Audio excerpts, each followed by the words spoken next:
गले के कैंसर से जूझ रहे पिता की अर्जी लगाई नीम करौली बाबा के दरबार में। 2 दिन बाद बाबा ने किया चमत्कार। चलिए जानते हैं पूरी कहानी। कोरोना महामारी के चलते कैची धाम स्थापना दिवस पर विदेश ही नहीं बल्कि राज्य से भी श्रद्धालु बाबा के दर्शन नहीं कर पाए। लोगों ने अपने घरों में ही रहकर बाबा को याद किया। बता दें कि बाबा के चमत्कार के बारे में पूरे विश्व में ही लोगों को पता है और उनके चमत्कार को लेकर अनेकों कथाएं भी प्रचलित है। वर्तमान में लोग भले ही बाबा के दरबार में नहीं पहुंच पा रहे हों, लेकिन वे लोग चिट्ठियों के माध्यम से बाबा के चरणों में अपनी समस्या रख रहे हैं। बाबा की चमत्कारों से उनके भक्तों की संख्या बढ़ती जा रही है। कैची धाम मंदिर प्रशासन के प्रशासनिक अधिकारी प्रदीप शाह ने बताया कि भक्तों की आस्था से ही बाबा सभी के दुखों का निवारण करते हैं। उन्होंने बताया कि कोरोना संक्रमण के चलते उस समय भक्त दरबार तक नहीं पहुंच पा रहे थे, जिसके चलते उनके पास हर रोज सैकड़ों भक्त द्वारा फोन के माध्यम से संपर्क कर बाबा के चरणों में अपनी समस्या रखी जा रही थी। प्रदीप शाह ने बताया कि कोरोना संक्रमण के समय दिल्ली से एक लड़की का उनको फ़ोन आया। लड़की रोते हुए बोली कि उनको उनके पिता की गले में कैंसर का ऑपरेशन होना है। डॉक्टरों के मुताबिक ऑपरेशन काफ़ी जटिल है। कहा कि बाबा से ऑपरेशन नहीं होने की प्रार्थना करें, जिसके बाद शाह ने लड़की से व्हाट्सएप के माध्यम से प्रार्थना भेजने को कहा। रात को शाह की ओर से लड़की की प्रार्थना बाबा के सामने रखी गई। प्रदीप शाह कहते हैं, जिसके 2 दिन बाद फिर से लड़की ने फ़ोन कर बताया कि डॉक्टरों का कहना है कि तुम्हारे पिताजी का ऑपरेशन की ज़रूरत नहीं है, वह दवाइयों से ठीक हो जाएंगे। कहा ऐसा जाने लगा कि कितने किस्से बाबा और उनके धाम के हैं, जिन्हें सुनकर लोग यहाँ खींचे चले आते। इस तरह एक नहीं अनेक कथाएं जुड़ी हुई हैं। चलिए जानते हैं दूसरी कहानी। बाबा की चमत्कार ने हार्वर्ड के प्रोफेसर रिचर्ड को बना दिया रामदास। अद्भुत और अनोखी है इनकी कहानी। चलिए जानते हैं पूरी कहानी। बाबा नीम करौली महाराज के भक्त सारी दुनिया में फैले हैं। यह तथ्य है उनके चमत्कारिक आध्यात्मिक शक्तियों की। अमेरिका में रहकर सामाजिक सेवा कर रहे हार्वर्ड के पूर्व प्रोफेसर 87 वर्षीय रामदास जैसे हजारों लोग इनके जीवन प्रमाण हैं। कभी घातक नशे के आदी रहे रिचर्ड अल्बर्ट की नशे की आदत छुड़वाकर बाबा ने उन्हें समाज सेवा की ओर ऐसी लत लगाई कि वे आजीवन इसी में डूबकर रह गए।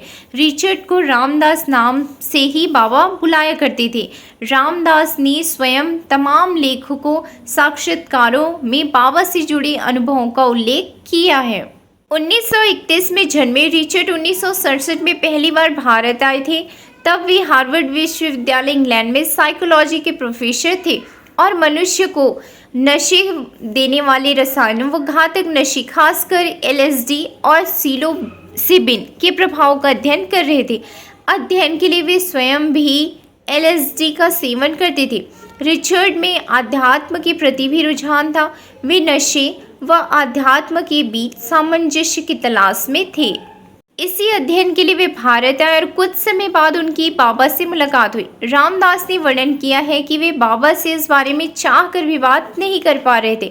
एक दिन बाबा ने खुद ही उनके दिल की बात जान ली। बाबा ने कहा कि तुम कोई सवाल करना चाह रहे हो, पर रिचर्ड ने तब मना कर दिया। अगले दिन बाबा ने फिर खुद ही सवाल कर दिया कि वह दवा कहाँ है। रिचर्ड इस पर चौंक गए कि कौन सी दवा। फिर बाबा के कहने पर वे LSD की गोलियों को लेकर आए। रिचर्ड के अनुसार एक वयस्क व्यक्ति के लिए इसकी एक गोली भी बहुत ज़्यादा होती है, लेकिन बाबा ने शीशी में रखी 3 गोलियां एक ही बार में गटक ली और उन पर इसका कोई प्रभाव नहीं पड़ा था। अमेरिका से लौटकर 4 साल बाद रिचर्ड पुनः आश्रम में आए। तब उन्हें संदेह था कि बाबा ने गोलियां खाई भी थी या यूं ही फेंक दी थी। बाबा ने रिचर्ड के सामने फिर LSD की गोली मांगी।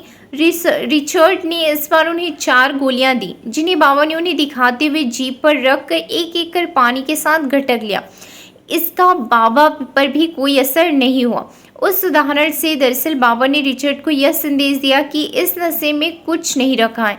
नशा करना है तो अध्यात्म या समाज सेवा का करो, इससे बड़ा कोई नशा नहीं है। बाबा के इस संदेश ने रिचर्ड के जीवन की धारा बदल दी।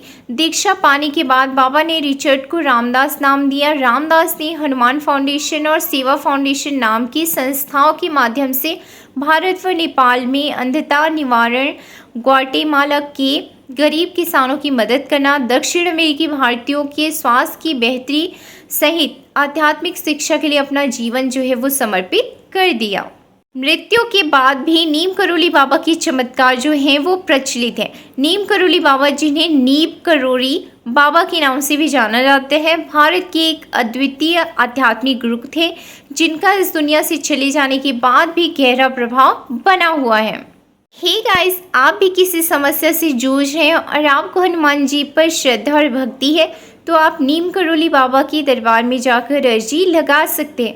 अगर आप वहां नहीं जा सकते तो मन ही मन नीम करोली बाबा के सामने अर्जी लगा सकते हैं, वो अर्जी भी कबूल होगी। हे गाइस, अगर वीडियो अच्छा लगा तो लाइक करना मत भूलिएगा और ऐसे इंटरेस्टिंग वीडियो के लिए like, subscribe and share. Thank you.